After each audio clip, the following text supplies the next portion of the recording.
आज की वीडियो में हम केस स्टडी करेंगे मारी एनर्जीज लिमिटेड। ठीक है, जिसमें हम देखेंगे कि इसने हमें पास्ट में कितना डिविडेंड दिया है, कितने स्प्लिट दिए हैं, कितना बोनस दिया है, कितना X I R R return दिया है, अगर हम आज इसे सेल करते हैं तो कितना हमें प्रॉफिट होगा। कंप्लीट केस स्टडी होगी एस आई पी के ज़रिए। चलते हैं जी एक्सेल शीट में। जी तो केस स्टडी शुरू करने से पहले आप कुछ चीज़ें ध्यान में रख लें कि ये जो मैंने प्राइस सेलेक्ट की है हर साल, ये उस साल की सबसे हाईएस्ट प्राइस होगी। ठीक है, ताकि मैंने बस केस सिनेरियो पैदा किया है कि हमने हर साल सबसे टॉप पे शेयर को बाय किया है। ठीक है जी, और एसआईपी हमने किया तकरीबन 1 लाख हमने इन्वेस्ट किया है हर साल 1 जनवरी को। ठीक है, 2009 से ये एसआईपी शुरू हुई है और आज तक हमने इसको चलाया है। तो इसको हम स्टेप बाय स्टेप देखते हैं जी। बाय किया हमने जी 1 जन 2009 को। ठीक है, 1 लाख हमने इन्वेस्ट किया, तो उस वक्त इसकी हाईएस्ट प्राइस थी 342 और शेयर हमें मिले हैं जी 292। ठीक है जी, 2002 में हमें 2 डिविडेंड मिले हैं, एक बोनस मिला है। तो 2002 में हमें डिविडेंड मिला है 2.22 का और 1 रुपीज़ का। तो तकरीबन 647 रुपीज़ हमने डिविडेंड लिया है 292 रुपीज़ का, और बाकी हमें बोनस की शक्ल में मिल गई है। ठीक है जी, फिर हमने दोबारा बाय किया है, 1 लाख रुपए हमने इन्वेस्ट किया है और हमें जो शेयर्स मिले हैं वो 601 शेयर मिले हैं 2010 में। 2010 में इस कंपनी ने 2 डिविडेंड दिए हैं। ठीक है जी, एक 2.1 रुपीज़ का और एक 1 रुपीज़ का, और हमें जो रकम वसूल हुई है वो है 2488 तकरीबन और 1185 रुपीज़। 2011 में हमने दोबारा एसआईपी की है, 1 लाख रुपए हमने इन्वेस्ट किया है। उस वक्त इसकी हाईएस्ट प्राइस थी 141 और 706 हमें शेयर मिले हैं। ठीक है जी, और डिविडेंड हमें मिला है जी, 2 डिविडेंड मिले हैं, एक बोनस मिला है। डिविडेंड हमें मिला है 1891 शेयर्स पर 2.34 रुपीज़ पर शेयर पे, और 4430 रुपये तकरीबन बनते हैं डिविडेंड के, और 1891 रुपीज़। और यहाँ हमें मिला है एक बोनस। बोनस या सेपरेट, आप इसको कंफ्यूज मत हों, ये बोनस है या सेपरेट है। ठीक है जी, तो इसका इम्पैक्ट सेम ही होता है। ठीक है, अच्छा बाय हमारी जो इन्वेस्टमेंट है उस पर मैं दूसरी बात नहीं कर रहा। 2012 में हमने दोबारा इसको बाय किया है, 1 लाख हमने इन्वेस्ट किया है, 860 शेयर हमें मिले हैं। उस वक्त इसकी हाई प्राइस थी 116 रुपये। ठीक है जी, 2 डिविडेंड मिले हैं 2012 में, और दोनों डिविडेंड मिले हैं 2.37 और 1 रुपीज़ का, और 7,633 रुपये तकरीबन हमें वसूल हुए हैं, और 3,223 बगैर टैक्स के। टैक्स की भी हम बात करेंगे एंड पे। 2013 में हमने दोबारा, क्योंकि हम हर हर साल एसआईपी कर रहे हैं, तो 1 लाख इन्वेस्ट किया है। उस वक्त इसकी हाई प्राइस थी 293 और 341 शेयर जो हैं वो हमें मिले हैं।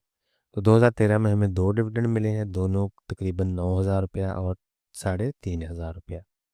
पर शेयर जो था वो 2.71 रुपीज़ और 1 रुपीज़ का था। ठीक है जी, 2014 में दोबारा हमने 1 लाख रुपया इन्वेस्ट किया है, और उस वक्त इसकी हाई प्राइस थी 802 रुपये और शेयर हमें मिले हैं 125।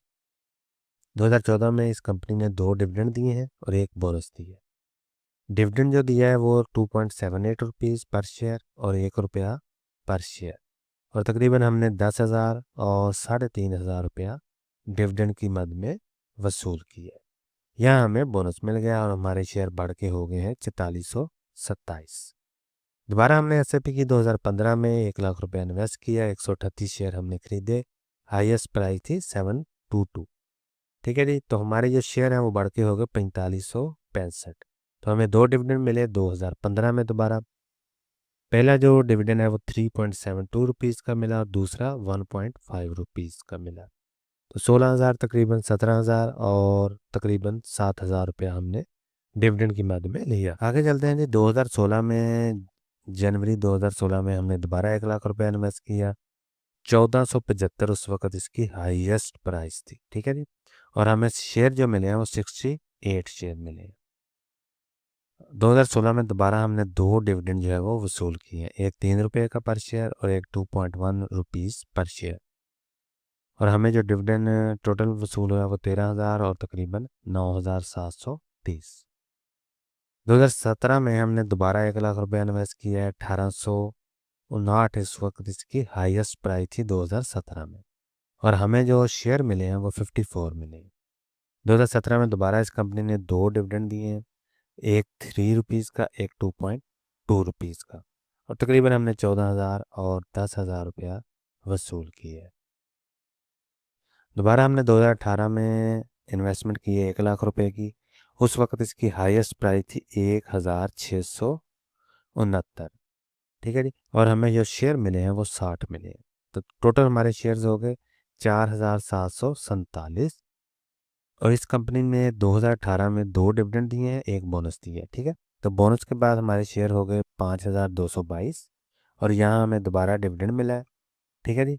3.5 रुपये का और 2.5 रुपये का, तकरीबन 16,000 और तकरीबन 12,000 रुपया हमने डिविडेंड की मद में ले लिया। 2019 में दोबारा हमने 1 लाख इन्वेस्ट किया और उस वक्त इसकी हाईएस्ट प्राइस थी 1,399।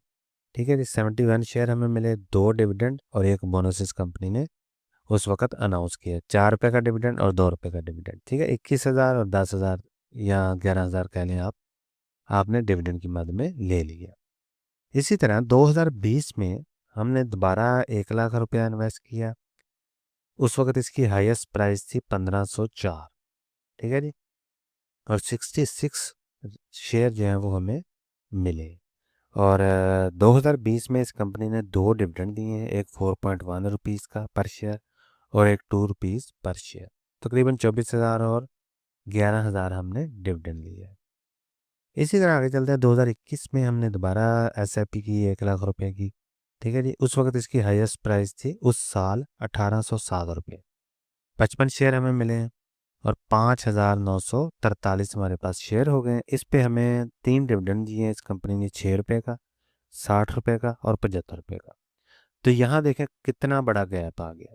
ठीक है। 2021 में इस कंपनी ने इतना ज़्यादा डिविडेंड दिया, 35,000 का पहला डिविडेंड, 3,56,000 का दूसरा डिविडेंड और 4,45,000 का तीसरा डिविडेंड। 2022 में दोबारा हमने एसआईपी की है, 1 लाख रुपया हमने इन्वेस्ट किया, 1,815 उस वक्त हाईएस्ट प्राइस थी, 55 शेयर हमें मिले हैं और शेयर बढ़ के हो गए हैं जी 5,998 तकरीबन।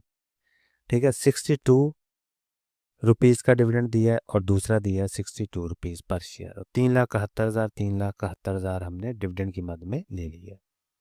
2023 में इस तरह हमने दोबारा फिर एसआईपी की, 1 लाख रुपया इन्वेस्ट किया। उस वक्त इसकी हाई प्राइस थी 2,245। तो उस वक्त हमें जो शेयर मिले वो 45 मिले। ठीक है जी। तो डिविडेंड हमें मिला 89 रुपीज़ पर शेयर और 58 रुपीज़ पर शेयर। 2023 में 2 डिविडेंड दिए इस कंपनी ने और 5,37,000 का हमने एक डिविडेंड लिया और 3,50,000 का दूसरा डिविडेंड लिया। आगे चलते हैं। 2024 में दोबारा हमने 1 लाख इन्वेस्ट किया। उस वक्त इसकी हाईएस्ट प्राइस थी 3,718 और हमें जो शेयर मिले वो 27 मिले। ठीक है। टोटल हमारे शेयर हो गए 6,070। 2024 में इस कंपनी ने 2 डिविडेंड दिए हैं और एक स्प्लिट अनाउंस की है। ठीक है जी। 98 रुपीज़ का एक डिविडेंड है, 134 रुपये का दूसरा डिविडेंड है। और डिविडेंड जो हमने वसूल किया वो 5,94,000 रुपये का, 8,13,000 रुपये का डिविडेंड की मद में हमने वसूल कर लिया। और यहाँ हमें बोनस मिला है। बोनस के बाद हमारे पास टोटल शेयर जो हो गए हैं वो 54,637 है। ठीक है जी। 2025 में हमने दोबारा एसआईपी की है। उस वक्त इसकी हाई प्राइस थी 795। ठीक है जी। और 126 शेयर हमें मिले। उसके बाद हमारे पास टोटल शेयर हो गए हैं जी 54,763। और डिविडेंड हमें 2 मिले हैं 2025 में और एक ये देखें 2026 में भी मिला है, 6/2/2026। ठीक है जी। तो ये हमें मिला 21 ₹21 का, तकरीबन 21,7 रुपये का और 8,3 रुपये का। तो तकरीबन हमने 11 लाख रुपया लिया है पहले शेयर से। ठीक है जी। सॉरी, पहले डिविडेंड से। और 2026 में हमने डिविडेंड लिया है 4,54,000 का। ठीक है जी। तो इस तरह ये देख लें कि हर साल आपका डिविडेंड भी बढ़ रहा है, शेयर की क्वांटिटी भी बढ़ रही है। अभी हम समरी पे आते हैं। समरी असल चीज़ है कि कंपैरिजन करने के लिए कि हमने जो इन्वेस्टमेंट की है उस पर हमें रिटर्न कितना मिला है।